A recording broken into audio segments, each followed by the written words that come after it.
목소리는 어떻게? 이제 회복기에 있지만 그래도 아직까지 시간이 걸릴 것 같습니다. 저 대선 후에는 푹 쉬셨어요?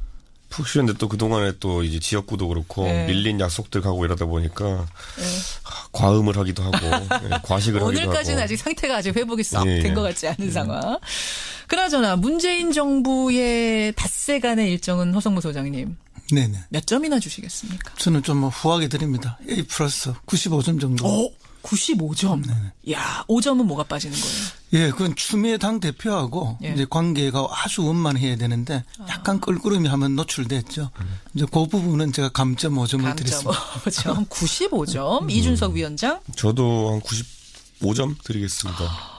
이준석 위원장도 95점입니까? 예, 딱 100점 될 수 있었는데요. 예. 딱 하나 스크래치 날 만한 게 뭐냐면은 그 유승민 경제부총리 입각설. 아하. 예, 사실 그게 모 언론사에서 그냥 보도한 거지만은 아니땐 굴뚝이 연기 안 난다고 언론사도 무슨 뭐 그런 뭐 무모한 기사를 마음대로 지어 쓰진 않거든요. 단독하면서 이제 나왔거든요. 청와대 관계자 이름. 적어도 뭐 여당 관계자 또는 아니면은 청와대 내에서 누군가가 뭐 본인의 바람 같은 것을 흘렸다라고 볼 수 있을 텐데 그게 사실 그래도 이제 지금 정계 개편이 예상되는 전국 하에서는 미묘하게 받아들여질 수 있는 부진점이 있거든요. 아니 땐 굴뚝의 연기 나랴. 그러니까 뭔가 청와대 공식 차원은 아니어도 뭔가가 있었을 가능성이 혹시 있지 않겠는가. 그랬다면 정말 실망이다. 그랬다면은 이제 형식이 잘못되었다. 적어도 유승민 의원에게 먼저 의사를 타진하고 했었어야 되는 것이고 만약 그런 게 진짜 그러면 의도가 없었는데 그렇게 갔다고 하면은 좀 무심한 거죠. 그러니까 지금 왜냐하면 지금 야당이 정계 개편이나 이런 것들에 촉각을 곤두세우고 있는데 이게 자칫 저희 당 지지자들이나 아니면 또 자유한국당 지지자들이나 아니면 또 국민의당 지지자들이나 아니면 민주당 지지자들에게도 다른 정당과 민주당이 무슨 뭐 저 연정하는 거 아니야? 이런 섣부른 이런 예측들이 나오게 할 수 있기 때문에. 진정성은 있을 수 있어요. 왜냐하면 국민들이 정말 선거 기간 중에 유승민 심상정 너무 대단하다. 그렇죠. 경제, 노동 괜찮으니까 진짜 뭔가 좀 해봤으면 좋겠다. 이런 의견은 되게 많았거든요. 근데 이게요. 제가 그 경험상 해보니까 유승민 의원을 경제부총리로 하겠다는 정권은 너무 많았어요. 이명박 정부 때도 그렇게 하고 싶다는 사람도 있었고요. 너무 많았어요. 그다음에 박근혜 정부 때도 보면은 언론 사마평이 올랐었어요.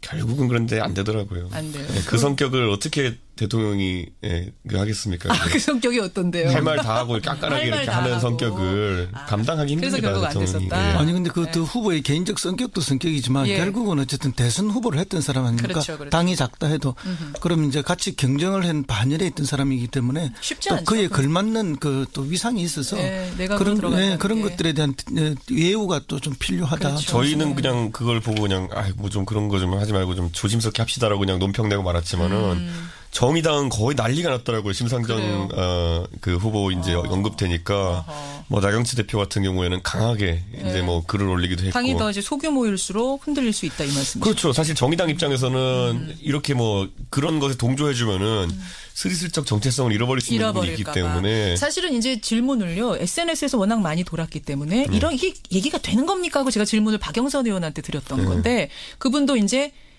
말하자면은 10만 명이 추천하면 누구든지 열려 있습니다라는 10만 명 추천제를 설명하는 과정에서 뭐든지 안 되는 건 없다 이런 의미였던 그렇죠. 건데. 열려 있다는 거죠. 그렇죠. 이제 그 다음 날 실제로 얘기가 오갔다 이런 기사가 한겨레에 나오고 뭐 이러면서 얘기가 커져 간 거죠. 그런데 이제 국민들의 바람은 있죠. 이렇게 짜면 이게 드림팀이 되고 좋지 않겠네. 국민들의 바람은 순수합니다. 그 바람 때문에 더 정폭된 그런. 국민들은 정치공학적으로 생각하시는 거 아니니까. 근데 약간 그런 느낌이 있어요. 그렇게 만약 베스트 멤버로 차리면은 그 소위 말하는 김태희 씨의 눈, 전지현 씨의 뭐 이런 뭐 이게 모든 조합하면은 사실 최고의 미인이 나오냐 또 하면 그건 아니거든요. 그러니까 하나의 스타일이라는 게 있어야 되는 건데. 정치란 것도 단순한 게 아니고 항상 계산을 해야 되다 보니까 이게 쉽지 않았다는 거. 자, 그래서 95점 얘기하다 보니 이렇게 됐죠. 전 점수 후하게 줬습니다. 어쨌든 95점. 자, 상한가부터 들어갑니다. 허성무 소장님. 저는 이낙연 총리 후보 내정자. 상한가. 뭐 알겠습니다. 이준석 위원장. 저는 국민의당의 의원들을 언급하겠습니다. 잠깐만요. 이거 상한가인데? 예. 민주당 아니고 국민의당 맞습니까? 뭐 당은 좀 약간 난감한 상황이 되어도 의원 개개인들의 몸값은 높아지는 상황입니다. 잠깐 기다리세요. 허성무 소장이 골라오신 이낙연 후보자는 뭐 이해가 되네요. 예, 그렇습니다. 이번 주에 또 화제가 될 수밖에 없는 게 뭐 많은 화제가 쏟아지고 있지만은 이제 청문회를 앞두고 있기 때문에 여러 가지 검증을 위한 이야기들이 나올 수밖에 없고 그러다 보면 자연히 이제 최고의 화제가 되는데 어쨌든 문재인 대통령이 선거 과정에서 반드시 비영남 인사 그리고 구체적으로 호남 인사를 이야기했는데 그렇게 이제 낙점이 되신 분인데 이분이 사선 국회의원을 이미 하셨고 그렇죠. 또 전남지사를 하고 있기 때문에 정치와 행정 경험이 풍부합니다. 그런데 그 전에 뭘 하시는가 하면 언론사 기자를 했어요. 맞아요. 그 기자 하실 때 동아일보인가요? 예. 꽁꽁 깐깐 뭐 젠틀하지만 그런 특징이 있었죠. 근데 정치하시면서 많이 부드러워지고 스킨십이 아주 커지면서 이렇게 골고루 이렇게 겸비된 분이에요. 여야를 다 그렇죠. 막론하고. 그리고 이제 뭐 이번에 그 아들 군 병력 문제에서 보셨지만 뭐 군에 갈 수 없는 사정이 됐는데 거꾸로 군에 보내겠다고 백무청에 탄원서를 보내는 이런 것들이 철저하게 준비되어 있는 또 자기 관리가 철저한 그런 사람이다. 그런데 이제 더 중요한 것은 이 주량이 막걸리 5통 내지 6통이라는 거예요. 보통 한 자리에서? 예, 보통 사람은 2-3병 먹고 나면 꽉 취하거든요. 그러니까 그것도 잘 먹는 사람이죠. 그렇죠.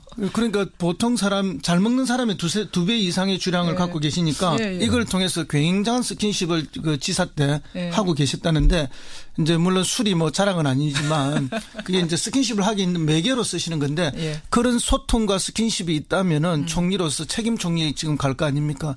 여야를 넘어서 또 공직 사회 전체를 잘 아우를 수 있지 않을까? 아니 어제 제가 이제 안민석 의원님만 듣기로는 굉장한 술적으로는 캐릭터가 있으시다고 하는 게 무슨 캐릭터? 되게 이제 잘 취하신다. 이건 뭐냐면은 흥을 잘 이렇게 돋구신다. 하지만 절대 주사는 없다. 그건 또 철저한 자기 관리. 굉장한 장점이 이 두 가지가 결합된 최고의 극강의 그 친교 캐릭터라고 합니다. 극강의 친교 캐릭터 이낙연 내정자. 그러면 이준석 위원장도 이 인사 괜찮게 보세요. 왜냐하면 제가 왜 질문 드리냐면 바른정당에서 한 가지를 지적했어요. 뭐냐면 현직 전남지사 아니냐. 그러면 전남은 어떻게 되는 거냐. 부득이하게 공석이 될 텐데 1년 동안 홍준표 지사 케이스랑 비교하면 어떻게 되는 거냐 이거 지적했잖아요. 당 차원에서. 그런데 지금 시점에서 이제 새 정부 출범할 때 어떤 인사들을 최고 인재풀로 구성하는 과정 속에서 뭐 어차피 보궐선거가 생기는 것도 아니고 이러다 보니까 그 정도는 뭐 이해할 수 있다는 생각이 들고 바른정당이 그 정도 지적했다는 거는 사실 큰 다른 문제가 없다는 것을 의미하는 것이기 때문에 저는 뭐 사실 저희가 뭐 물고 들어져 가지고 뭐 임종석 실장이나 사상 검증하고 이런 것까지 가지 않거든요. 바른정당은 되게 그렇게 돼 있고 저는 약간 이제 그 이낙연 총리 후보자 보면서 무서웠던 게 긍정적 의미에서 무서웠던 게 그 탄원서 있잖아요. 탄원서. 우리 아들 보내주십시오 군대. 그게 이낙연 그 당시 의원이죠. 그 얼마나 법대 나오셔가지고 다 아시잖아요. 이게 탄원서 넣는다고 들어갈 수 있는 건 아니라는 거를. 근데 그때부터 이제 그런 어떤 본인의 공직 활동에 있어가지고 나중에 혹시 문제 생길 거에 대해 대비했다는 게 저는 그렇게 깔끔하게 준비해 오시는 분은 못 본 거예요. 그러니까 보통 뭐 아예 뭐 어차피 그냥 뭐 병역 판정 받은 건데 문제 없잖아 하고 나중에 가서 해명하지 이렇게 가는데 나중에 내가 총리가 되든 대통령 도전하든 이거 문제가 되겠구나라는 생각을 했을 수도 있다. 심지어 그 탄원서도 굉장히 글을 심혈을 기울여 쓴 느낌이 들더라고요. 그래가지고 이분 철저한 분이구나. 탄원서는 원래 그렇게 씁니다.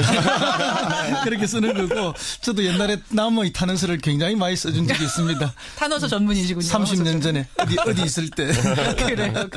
그런데 이제 뭐 어쨌든 그 방금 전남 그 도지사를 간두는 것 때문에 걱정을 하셨다는데 이런 경우에는 오히려 이제 정반대의 경우죠. 전남도민이든 강주시민이든 호남 주민들이 오히려 더 강력하게 바라고 소망하는 것이기 때문에. 그러니까 홍준표 지사 같은 경우도 절차대로만 했으면 괜찮은데 꼼수를 써가지고 지적을 받은 거잖아요. 사실은. 다 법에서 정해진 거 그대로 하면 되는 건데. 그러니까 지사다 나간 그 자체를 뭐라고 한 건 아니었어요. 그렇죠. 그때도. 그리고 이번에는 오히려 호남 주민의 기대가 굉장히 크지 않습니까? 알겠습니다. 저는 이번에 그리고 뭘 느꼈냐면요. 이거 전남지사를 어쨌든 그만두시고 가셨잖아요. 이낙연 지사가 솔직히 굉장히 도정을 잘하셨기 때문에 다음번에 재선이 거의 확실시되는 상황이었잖아요. 그래요.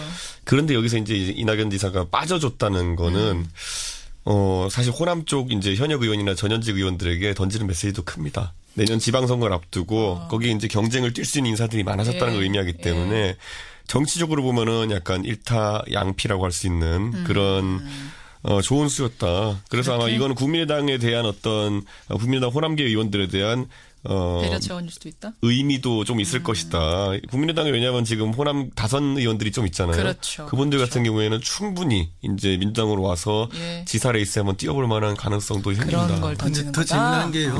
저기 이번에 그 국민소통 그 수석된 윤찬영 그 수석이 있지 않습니까? 이분이 이제 초임 기자 시절에 우리 부장이 바로 이낙연 지사 내정자래요. 그래요? 그래서 뭐 엄청나게 훈련을 시켰다는 소문이 있어요.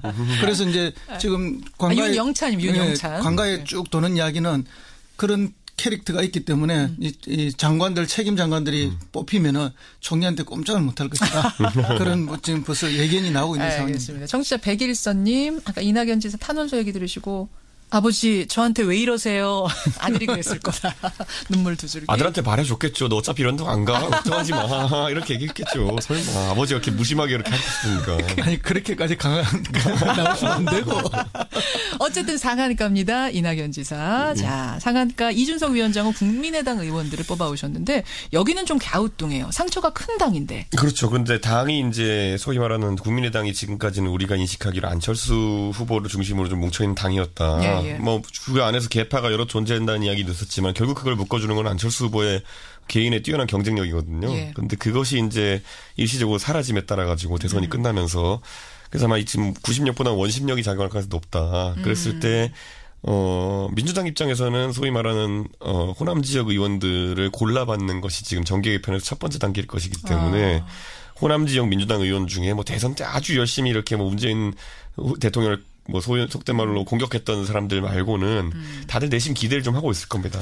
그러니까 당 차원에서 뭐가 아니라 개별적으로 그렇죠. 땡겨오길 바라는 그렇죠. 러브콜을 보낼 거다. 그리고 국민의당 입장에서는 지금 뭐 바른정당과 연대를 추진하겠다라고 이야기하지만은 호남계가 빠져나간 국민의당이라는 것은 오히려 그 안에 남아있는 나머지 구성원 비례나 아니면 수도권 의원들에게는 굉장히 취약해집니다. 왜냐하면 호남 경쟁력이 높은 당이 국민의당이지 수도권 의석 들고 여기서 더 가가지고 어떻게 버티겠냐라는 생각을 할 수 있기 때문에 그렇게 되면 양쪽으로 몸값이 올라가는 상황이 생깁니다. 국민의당에서는 꼭 잡아야 되고 민주당에서는 한 명이라도 더 영입하고 또 바른정당에서도 또 영입하고 싶은 생각이 생기는 것이 사실이고 아니면 또는 아까 말한 통합이라든지 이런 것들에 대한 욕구가 생기기 때문에 사실 바른정당도 지금 국민의당과 연대설 통합설이 나올 때마다 많은 분들이 반대하는 이유는 이제 그 박지원 대표를 중심으로 한 좀 이념과 정책적으로 맞지 않는 분들이랑은 좀 그렇게 하지만 나머지 예를 들어 김성식 의원은 원래 같이 있던 분이거든요. 바른정당 분들과 특히 친하고 그러다 보니까 그런 분들에 대해서는 언급이 또 좋게 나오고 있는 상황이라서. 자, 여기서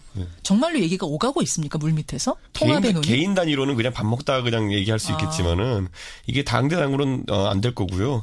오늘 저는 이제 이 방송 끝나고 강원도에 이제 그 바른정당 원내 연찬회를 가는데 거기서 아마 논의가 좀 있을 거로 보이는데 사전에 파악된 분위기로 보면은 의원님들 중에서도 통합 반대가 아마 다수인 것 같습니다. 통합은 아니고 정책 공조 정도는 연애 정도. 연대나 공조 정도는 가능하다 이렇게 가능하다. 결혼은 아니다. 이렇게 알겠습니다. 허 소장님도 국민의당 의원들 러브콜 받으면서 몸값 올라갈 거다 동의하세요? 예, 동의하고 있습니다. 그러나 이제 개별적으로 이렇게 몸값이 올라가게 되면 오히려 이제 정치가 혼란에 빠지고 갈등이 더 많아질 것이다 이렇게 봅니다. 왜냐하면 이제 그 대통령께서 선거 과정에 끊임없이 뿌리가 같다. 나중에 같이 해야 한다 이런 이야기를 많이 했죠. 또 정의당까지 포함해서 이것은 이제 그 당으로의 그런 관계 속에서 이제 협치나 연정을 이야기하는 것이다 이렇게 봐야지 어떤 개별적으로 들어가면은 갈등을 일으키기 때문에 나중에 더 큰 분열이 가능합니다. 알겠습니다. 상한가, 아이고 하한가. 한 가지만 더 하자면 주승용 원내대표가 바른정당 통합론을 계속 얘기하는 이유가 뭐냐면요.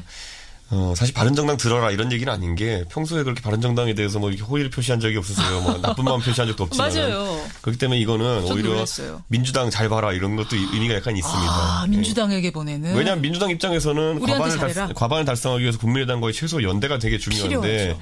니네 아직까지 연락 없냐 뭐 이런 의미로 받아들일 수 있는 이거는 정치인들만 느끼는 부분일 텐데 그럴 수 있겠네요. 상한가였습니다. 하한가는 진짜 이거 훅 훑고 가야겠어요. 하한가 허성무 소장님. 예, 저는 뭐 그 김정은 미사일 쏜 북한의 김정은 위원장, 이준석 위원장. 저는 검찰이죠. 아마 앞으로 한 2주 동안은 검찰 전전긍긍할 모습이 있을 겁니다. 이거는 뭐 설명 안 해도 다 알겠는 하한가긴 한데 일단 검찰 얘기부터 좀 해볼까요? 조국 민정수석이 검찰에 대해서 이걸 뭐 칼을 빼들었다고 해야 되나 반드시 개혁하겠다 했습니다. 그렇죠. 분위기가 어떨까요? 검찰 입장에서는 비검찰 출신의 어쨌든 그 법무 담당하는 비서관이라는 거는 굉장히 좀 위협적이고 과거에 강금실 장관을 떠올릴 만한 그런 상황이라 봅니다. 물론 강금실 장관은 판사 출신이었지만은 검찰 조직과 이해관계가 좀 적었기 때문에 이런 개혁의 칼을 빼들었는데 그때는 검찰이 조직방어 논리가 잘 동작했는데 지금은 그때보다는 국민적 여론이 검찰개혁 쪽에 많이 가 있는 상황입니다. 그리고 공수처라는 구체적인 지금 애드벌런이 떠 있는 상황 속에서 그리고 또 검경 수사권 조정이라는 이런 큰 소위 말하는 떡밥을 동시에 던졌어요. 그러니까 검찰 입장에서는 조직 방어와 더불어 가지고 국민들한테 스스로 개혁하는 모습을 보이든지 뭔가 있어야 되는데 거기다가 김수남 총장도 지금 떠나 있어요. 그러니까 머리가 없는 상황 속에서 어떻게 이 난국을 극복할 것인가. 그게 아마 검찰의 조직에 있어서는 이제 좀 도전 과제일 것이다. 이렇게 보고 저는 그래도 문재인 정부에서 이걸 섣불리 좀 건드리진 않았으면 좋겠는 게 사실 제시했던 검경 수사권 조정도 그렇고요. 그다음에 그 공수처도 그렇고요. 제가 봤을 때 아직 제대로 준비는 안 됐습니다. 준비는 안 됐고 예를 들어 경찰에 수사권을 넘긴다 하더라도 경찰이 그걸 받을 준비가 되어 있느냐. 경찰도 아직 그렇지 않다고 얘기하는 문제다. 분들이 있고요. 그리고 공수처 같은 경우에도 보면은 공수처는 이름뿐이지 그걸 어떤 식으로 할 것이냐. 싱가포르의 부패 방지국처럼 할 것이냐 아니면은 그렇죠. 뭐 다른 나라에 있는 고비처 같이 할 것이냐라는 것을 국민들과 설득하는 과정 속에서 논의하는 과정. 분명히 또 잡음이 많이 나올 겁니다. 좋은 말씀이네요. 허 소장님. 그럼에도 불구하고 이제 그런 걸 걱정해서 못하게 되면 아무것도 할 수 없다는 걸 말씀을 드리고요. 그래서 뭐 그런 너무 디테일에 너무 지금은 얽매일 필요는 없다. 근데 이제 핵심적인 건 결국 민심입니다. 국민 여론이 지금 해야 된다는 것이기 때문에 할 수 있다. 그래서 조국 수석이 이렇게 이야기를 했죠.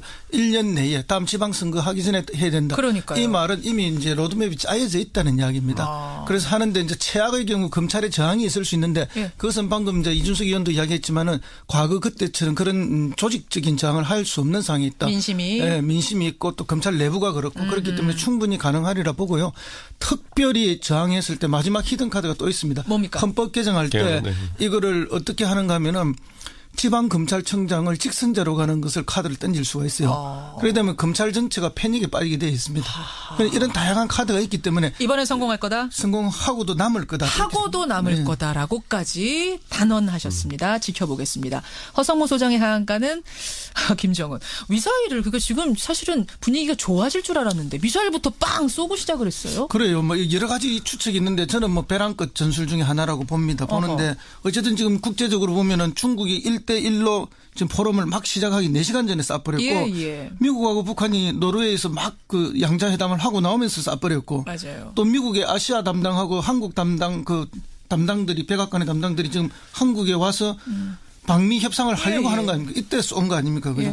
그리고 문재인 정부 출범으로 보면 4일 만에 쐈어요. 그러니까 이게 뭐냐. 그러니까 이제 어쨌든 긴박하게 돌아가는 국제 정세 속에서 나름대로의 이제 주도권을 놓지 않겠다 하는 우위를 갖겠다 하는 그런 뭐 전략이고 또 신정부에 대해서 한번 간보기도 되고 이런 여러 가지 다목적 포석이긴 하지만 결국은 극단적인 선택을 통해서 계속 할 수밖에 없는 게 아닌가 이런 게 있고 그다음에 느낌의 하나는 이게 이제 또 궁극적으로는 통미봉남의 전통적인 그런 전략을 유지하기 위한 것이 아닌가. 우리는 미국하고 얘기하겠다. 대한민국은 중요하다 우리한테. 우리는 뭐 봐라 이번에 올라간 게 2100km는 올라갔고 이걸 각도를 한 45도로 쓰면 4000km도 갈 수 있는 거다. 우리는 이미 느그가 대상이 아니라 미국이 우리하고의 파트너다. 느그가 대통령이 바뀌든 안 바뀌든 뭐 그런 미국하고 얘기한다. 메시지를 던졌는데 이것은 진짜 한반도의 평화라든지 남북관계 발전에 오히려 마이너스가 되는 그런 거고. 그래서 이제 문재인 대통령도 NSC 회의에 낸 강력한 성명이 그거 아닙니까? 북한에 대해서 오판하지 말라고 강력하게 이렇게 규탄했고 그다음 당신들의 태도 변화가 없다면은 남북 관계 개선 곤란하다 이렇게 분명하게 잘라버렸죠. 오판하지 말아야 됩니다. 오판하지 말아야 됩니다. 그나저나 2635님, 허 소장님 문정부에서 아직 연락이 없습니까? 계속 없을 겁니다. 연락이 계속 쭉 없을 거랍니다. 2635님 여기까지 이번 주의 뉴스다. 세밀의 정책연구소 허성무 소장, 바른정당의 이준석 노원병 당협위원장 두 분 고생하셨고요. 오늘 또 꽉 찬 뉴스 고맙습니다. 네, 감사합니다. 네, 감사합니다. 뉴스닥이었습니다. 사를 하고 있기 때문에 정치와 행정 경험이 풍부합니다. 그런데 그 전에 뭘 하시는가 하면 언론사 기자를 했어요. 맞아요. 그 기자 하실 때 동아일보인가요? 꽁꽁 깐깐 뭐 젠틀하지만 그런 특징이 있었죠. 근데 정치하시면서 많이 부드러워지고 스킨십이 아주 커지면서 이렇게 골고루 이렇게 겸비된 분이에요.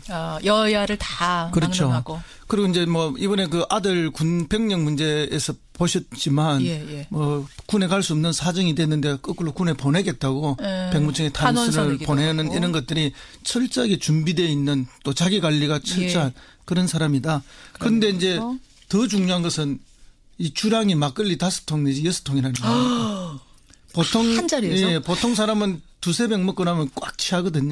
그러니까 그것도 잘 먹는 사람이죠. 그렇죠.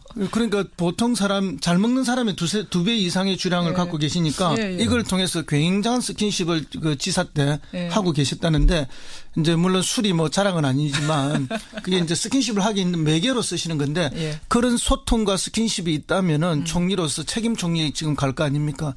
여야를 넘어서 또 공직 사회 전체를 잘 아우를 수 있지 않을까? 아니 어제 제가 이제 안민석 의원님만 듣기로는 굉장한 술적으로는 캐릭터가 있으시다고 하는 게 무슨 캐릭터? 되게 이제 잘 취하신다. 이건 뭐냐면은 흥을 잘 이렇게 돋구신다. 하지만 절대 주사는 없다. 그건 또 철저한 자기 관리. 굉장한 장점이 이 두 가지가 결합된 최고의 극강의 그 친교 캐릭터라고 합니다.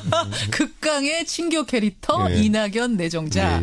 그러면 이준석 위원장도 이 인사 괜찮게 보세요. 왜냐하면 제가 왜 질문 드리냐면 바른정당에서 한 가지를 지적해. 이제 말하자면은 10만 명이 추천하면 누구든지 열려 있습니다라는 10만 명 추천제를 설명하는 과정에서 뭐든지 안 되는 건 없다 이런 의미였던 그렇죠. 건데. 열려 있다는 거죠. 그렇죠. 이제 그 다음 날 실제로 얘기가 오갔다 이런 기사가 한겨레에 나오고 뭐 이러면서 얘기가 커져간 거죠. 그런데 이제 국민들의 바람은 있죠. 이렇게 짜면은 이게 드림팀이 그렇죠. 되고 좋지 않겠네. 국민들의 바람은 순수합니다. 그 바람 때문에 더 증폭된 그런. 국민들은 정치공학적으로 생각하시는 거 아니니까. 근데 약간 그런 느낌이 있어요. 그렇게 만약 베스트 멤버로 차리면은 그 소위 말하는 김태희 씨의 눈, 전지현 씨의 뭐 이런 뭐 이 모든 조합하면은 사실 최고의 미인이 나오냐 또 하면 그건 아니거든요. 그러니까 하나의 스타일이라는 게 있어야 되는 건데. 정치란 것도 단순한 게 아니고 항상 계산을 해야 되다 보니까 이게 쉽지 않았다는 거. 자, 그래서 95점 얘기하다 보니 이렇게 됐죠. 전 점수 후하게 줬습니다. 어쨌든 95점. 자, 상한가부터 들어갑니다. 허성무 소장님. 저는 이낙연 총리 후보 내정자. 상한가. 뭐 알겠습니다. 이준석 위원장. 저는 국민의당의 의원들을 언급하겠습니다. 잠깐만요. 이거 상한가인데? 예. 민주당 아니고 국민의당 맞습니까? 뭐 당은 좀 약간 난감한 상황이 되어도 의원 개개인들의 몸값은 높아지는 상황입니다. 잠깐 기다리세요. 허성무 소장이 골라오신 이낙연 후보자는 뭐 이해가 되네요. 예, 그렇습니다. 이번 주에 또 화제가 될 수밖에 없는 게 뭐 많은 화제가 쏟아지고 있지만은 이제 청문회를 앞두고 있기 때문에 여러 가지 검증을 위한 이야기들이 나올 수밖에 없고 그러다 보면 자연히 이제 최고의 화제가 되는데 어쨌든 문재인 대통령이 선거 과정에서 반드시 비영남 인사 그리고 구체적으로 호남 인사를 이야기했는데 그렇게 이제 낙점이 되신 분인데 이분이 사선 국회의원을 이미 하셨고 그렇죠. 또 전남 그러니까 지금 왜냐하면 지금 야당이 정계 개편이나 이런 것들에 촉각을 곤두세우고 있는데 이게 자칫 저희 당 지지자들이나 아니면 또 자유한국당 지지자들이나 아니면 또 국민의당 지지자들이나 아니면 민주당 지지자들에게도 바른정당과 민주당이 무슨 뭐 저 연정하는 거 아니야? 이런 섣부른 이런 예측들이 나오게 할 수 있기 때문에. 그러니까 진정성은 있을 수 있어요. 왜냐하면 국민들이 정말 선거 기간 중에 유승민 심상정 너무 대단하다. 그렇죠. 경제, 노동 괜찮으니까 진짜 뭔가 좀 해봤으면 좋겠다. 이런 의견은 되게 많았거든요. 근데 이게요. 제가 그 경험상 해보니까 유승민 의원을 경제부총리로 하겠다는 정권은 너무 많았어요. 이명박 정부 때도 그렇게 하고 싶다는 사람도 있었고요. 너무 많았어요. 그다음에 저 누구야. 박근혜 정부 때도 보면은 언론 사마평이 올랐었어요.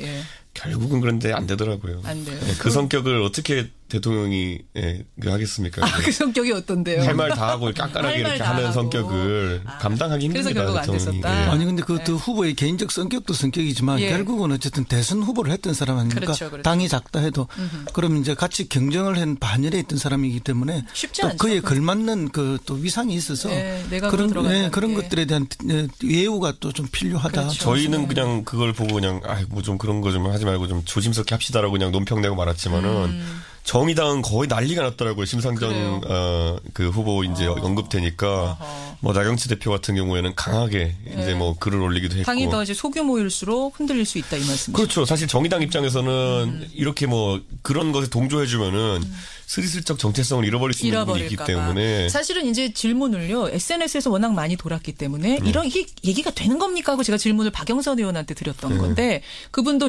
목소리는 어떻게? 이제 회복기에 있지만 그래도 아직까지 시간이 걸릴 것 같습니다. 저 대선 후에는 푹 쉬셨어요? 푹 쉬었는데 또 그동안에 또 이제 지역구도 그렇고 밀린 약속들 가고 이러다 보니까 과음을 하기도 하고 과식을 하기도 하고. 오늘까지는 아직 상태가 아직 회복이 썩 된 것 같지 않은 상황. 그나저나 문재인 정부의 닷새간의 일정은 허성무 소장님. 네네. 몇 점이나 주시겠습니까? 저는 좀 뭐 후하게 드립니다. A 플러스 95점 정도.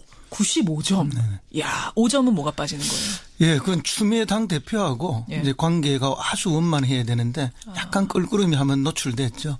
이제 그 부분은 제가 감점 5점을 드렸습니다. 5점, 95점. 이준석 위원장? 저도 한 95점 드리겠습니다.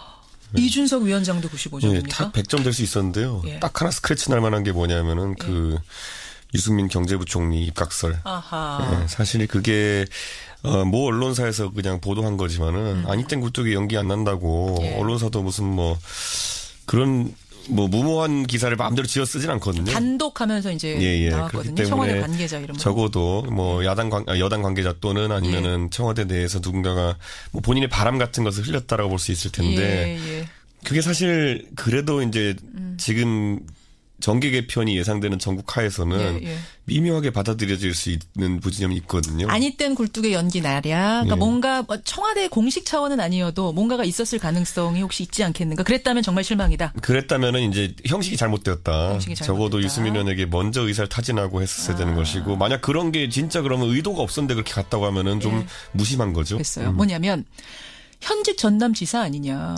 그러면 전남은 어떻게 되는 거냐. 부득이하게 공석이 될 텐데 1년 동안 홍준표 지사 케이스랑 비교하면 어떻게 되는 거냐 이거 지적했잖아요. 당 차원에서. 그런데 지금 시점에서 이제 새 정부 출범할 때 어떤 인사들을 최고 인재풀로 구성하는 과정 속에서 뭐 어차피 보궐선거가 생기는 것도 아니고 이러다 보니까 그 정도는 뭐 이해할 수 있다는 생각이 들고 바른정당이 그 정도 지적했다는 거는 사실 큰 다른 문제가 없다는 것을 의미하는 것이기 때문에 저는 뭐 사실 저희가 뭐 물고 들어져 가지고 뭐 임종석 실장이나 사상 검증하고 이런 것까지 가지는 않거든요. 바른정당은 되게 그렇게 돼 있고 저는 약간 이제 그 이낙연 총리 후보자 보면서 무서웠던 게 긍정적 의미에서 무서웠던 게 그 탄원서 있잖아요. 탄원서. 우리 아들 보내주십시오 군대. 그게 이낙연 그 당시 의원이죠. 그 얼마나 법대 나오셔가지고 다 아시잖아요. 이게 탄원서 넣는다고 들어갈 수 있는 건 아니라는 거를.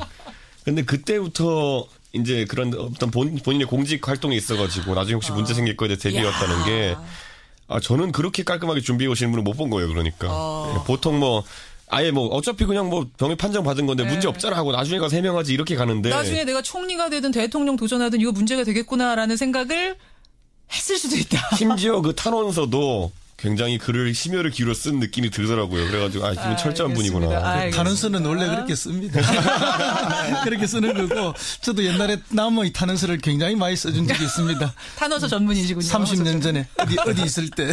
그래요. 그런데 이제 뭐 어쨌든 그 방금 전남 그 도지사를 간두는 것 때문에 걱정을 하셨다는데 이런 경우에는